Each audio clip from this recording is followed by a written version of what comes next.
Did you know that most creators, guys, with a large audience and many followers don't actually have a real presence, a real authority?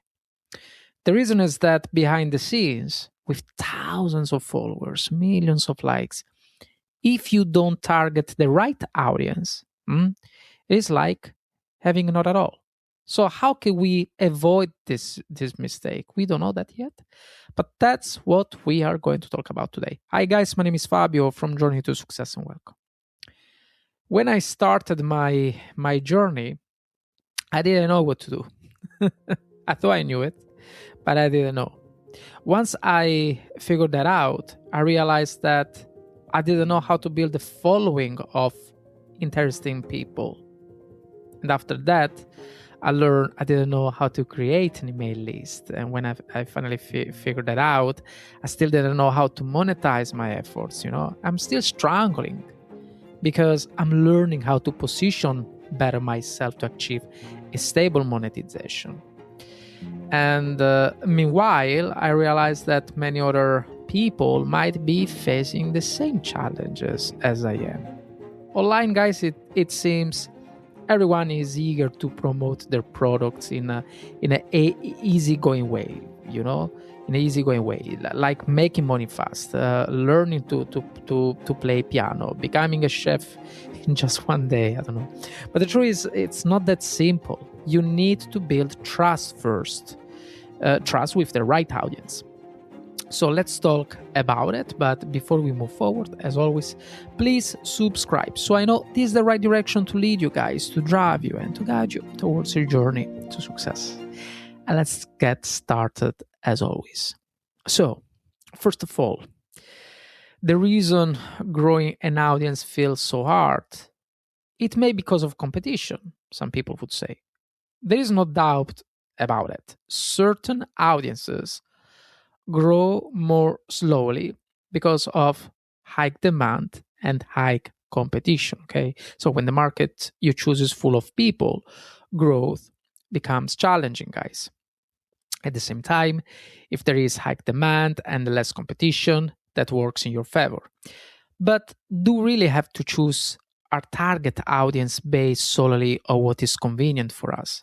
That's the critical question. If you pick a niche that you don't generally like, but you just do because you think in this way you can grow faster, the truth is that it can lead to burnout. My podcast, for example, is about personal growth, right? It's about personal growth, productivity, motivational speaking, similar to thousands of other podcasters around the world. After 3 years of consistent effort, I finally start to see real growth. I'm finding my own voice, my own originality.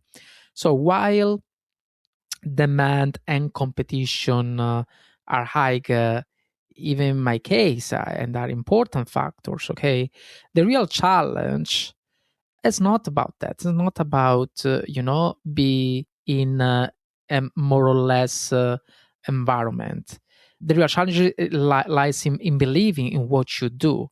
So if you lack belief, clarity decreases. And without clarity, you will not find a targeted audience, which will slow your growth, of course. So that's your first problem. The second problem is not about having more content. It's about reaching the right people. Currently, I'm writing on Substack about how to grow an audience, and at the same time providing episode recaps of my podcast, that centers around the journey to success.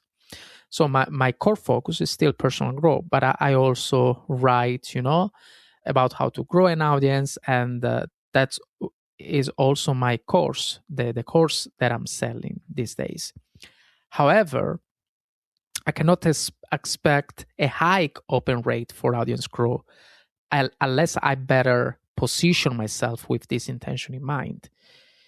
The truth is that right now I have a dual purpose. So it's helping people grow their audience and reach their dreams while also creating personal growth content. So I do two things on Substack, okay? Substack is the social media where there is my community right now. And what is the point here? It is already challenging for any digital or even physical creator to establish themselves in just one subject, guys. Can you imagine do it with multiple subjects, like in my case? It is even harder. It's not impossible.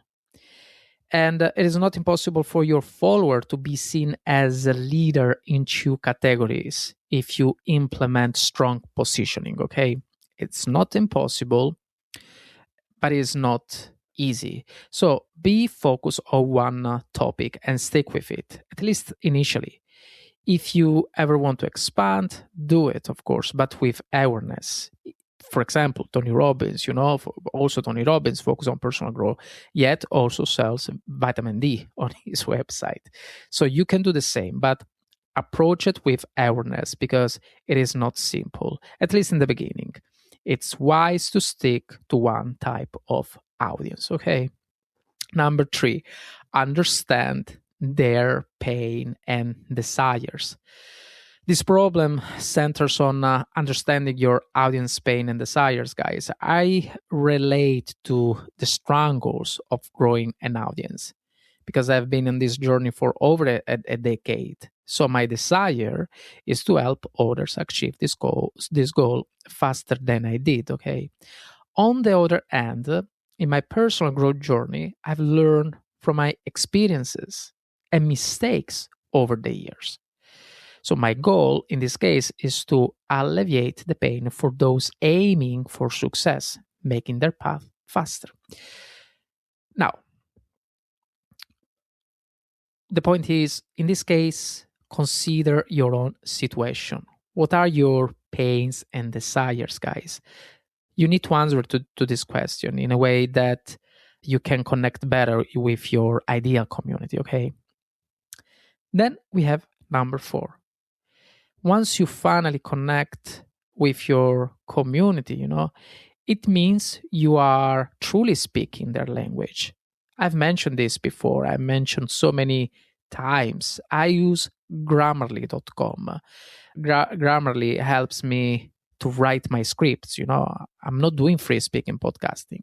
Sometimes it looks like, but I'm not doing it. I rely on grammarly.com to correct my text. Yes, sometimes I take the lead, and surely sometimes you can even notice because I sometimes do some I make some grammar mistake, like now, for example. Right now I'm taking the lead, but generally I like to follow a script, and I'm the one crafting the script, but it is as if I have a proofreader by my side. Now the question is, do you really mind? Of course not. If you are here, if you are listening, I think we reach already 10 minutes, it means you don't mind because we are speaking the same language.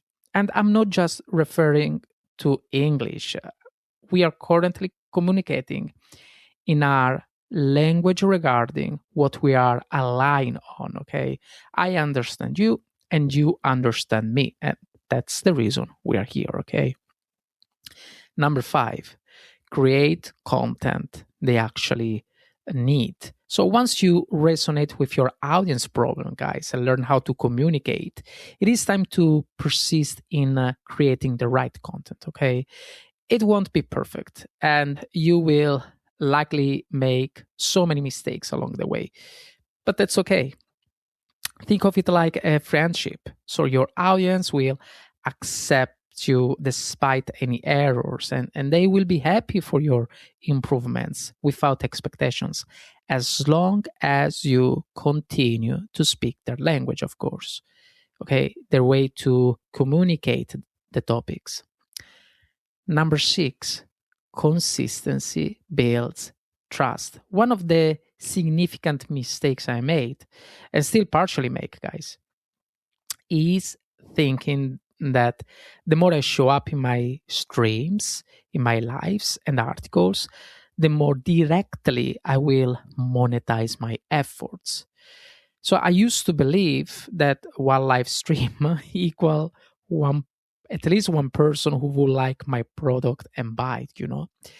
However, it doesn't work like that. It doesn't work that way. It is not a straightforward line from point A to point B.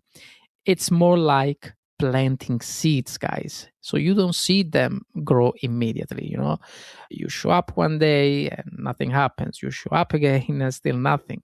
Then suddenly someone follows you, someone subscribes to your email list and trusts you enough to buy a product from you one day. So consistency is not about instant conversions. It's more about building quiet trust over time. People don't buy or are generally not interested in what you do when they see you just once, guys. They buy when they feel like they know you, okay? So every stream, article, reel, and post adds another layer of familiarity. So instead of thinking this live stream, reel, or post should bring me a sale, shift your mind to something like this live stream is one more brick in the foundation to become what I inspired to. Number 7, building a loyal audience, depth over virality. It is important to have a loyal audience rather than just random views. You may have here that you can make a living with just 1,000 or 2,000 followers. I don't know if the people who promote these thoughts actually make money at the end of the story, if I have to be honest with you. But let me defend this kind of perspective because it is indeed possible. If you have, let's say, deeply engaged audience of 3,000 people, right? 3,000 followers, 3,000 people who more or less engage with you, who are truly loyal, at least, even if they don't engage so much, and know you well. That's very important. So let's say that you could offer a $9 monthly subscription for a valuable product. If around 280 people decide to pay that amount at a 9% conversation rate, we're talking about $2,500 per month.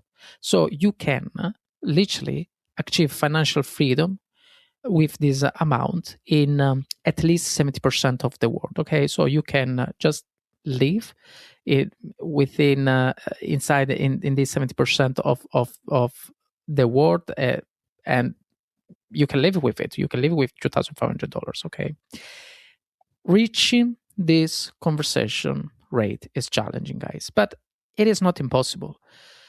Your audience must truly trust you, and earning that trust, of course, takes time. This is something I'm still working on. Additionally, your audience needs to be a real target audience, okay? As for me, for example, like I said before, not in the case of my podcast. My podcast is pretty targeted, but my Substack audience is formed of people interested in personal growth, people who want to grow their audience, and others with a mix of this interest, but not particularly focus on any specific area. So if I were to achieve a 9% conversation rate, guys, I would be excited to share it with you because I would be very surprised. However, I don't believe that will be the case for me, and that's okay because my Substack audience is becoming a little wider than before. So it's important to acknowledge what you do to build a path related to your target audience, okay? So this way you can make sure your expectations match the results one day. Number 8, learn from feedback and adjust. You must always be prepared to adapt to the situation, guys. Follow your instincts and try out different approaches, okay? Don't just guess. When you have an idea for optimization, test it, try it out. If the idea doesn't work, keep pushing forward in a repetitive way with different ideas until you find the right solution, okay? I know it is frustrating. I know it looks like it's never enough. I know that. I feel you for real, guys. Believe me. But you have everything you need at this point, okay? The right path and the right tools in your hands. But there is one key that can unlock everything and lead you to fulfillment. You just need to find the last golden key. That's it. The last piece of the puzzle that will finally make you say, yes, okay, I did it. Number 9, the long game of building an audience. This is very easy. Patience, clarity, and repetition. Patience, clarity, and repetition. Okay. Once you have everything settled, you know, it's done. That's what you need once everything has been settled for the best. And lastly, number 10, become someone worth following, guys. Did you know that for the first 1.5 years, maybe 2 years, I didn't even like hearing myself in the podcast. I felt shame. I thought, this doesn't look right. There is something wrong. Because it is like opening a bakery and not liking your own bread, you know? Trust me, you will not sell it well. Eventually, I found a way to improve myself. So when I finally reached a moment where I thought, yes, I will listen to myself now, that was the right door. Okay. So the best way to connect with your audience is to be your own biggest fan first. You are a reflection of your audience, guys. Remember that. It is a mirror between you and the people in front of you. Okay. Now, before we wrap up, okay, what did we talk about today? Today we discussed the realities of building an audience and gaining genuine authority as a creator. I share my own challenges when I first started, and I struggled to find interesting people to follow me. And I had to learn how to build an email list organically. And this journey is not just about having thousands of followers, of course, but it's about having followers, so let's say more mindful people who are aligned with your vision, okay? We talk about how some creators may seem successful, but actually lack a true connection with their audience. This is often because of not targeting the right people. The question is, should we choose our audience based on what seems easy for growth? The truth is that picking a niche just for quick wins, guys, can lead to burnout, okay? So it is better to focus on something you are truly passionate about. That's where real growth starts. Over the years, I've learned that believing what you do is essential, of course. So when you are clear about your message, it is easier to find an audience that resonates with you. The challenges is not just about creating more content. It's more about making the right content that reaches the audience you want to serve. So understanding what your audience cares about, that's also very important. Their pain points, their desires. This helps you create a deeper connection, okay? It is also important to communicate in a way that matches your audience language and understanding. By doing this, you build a relationship based on trust and resonance. And consistency. Consistency is another key point. I used to think that showing up often would lead to immediate subscriber or sales. But it's more about building trust, just like planting seeds. You won't see immediate results, guys. You will not. But with time and consistent effort, growth will happen, okay? We also discussed that it's not just about the number of followers, but the quality of the audience. A smaller, loyal base can be more valuable than a larger, disengaged mess. If you can connect deeply with even a few people, that can lead to a sustainable income, okay? One day. Not soon, of course, but one day, yes. And learning from feedback also. Learning from feedback is also crucial. It is important to test different approaches. If something doesn't work, you need to adjust and keep moving forward until you find the right path, guys. And lastly, we emphasize that patience and persistence are key in this journey. So building an audience is not an overnight process, guys. It's all about believing yourself. If you can be your own biggest fan, right? You will attract an audience that appreciates what you bring to the table. Now, I really, really want to hear from you. What challenges have you faced in building your audience, and what strategies have you found helpful in connecting with the right people?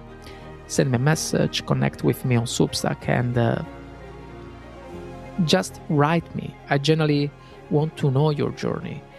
If you find value in today's episode, please subscribe so you can stay updated on all things related to journey to success. And don't forget to share this episode with a friend who might also be navigating the complex stuff, let's say in this way, of audience growth and personal connection. Thank you for joining me on this journey, guys. Remember, together we are learning and growing towards a life filled with purpose and authenticity. I'll see you in the next episode. Cheers.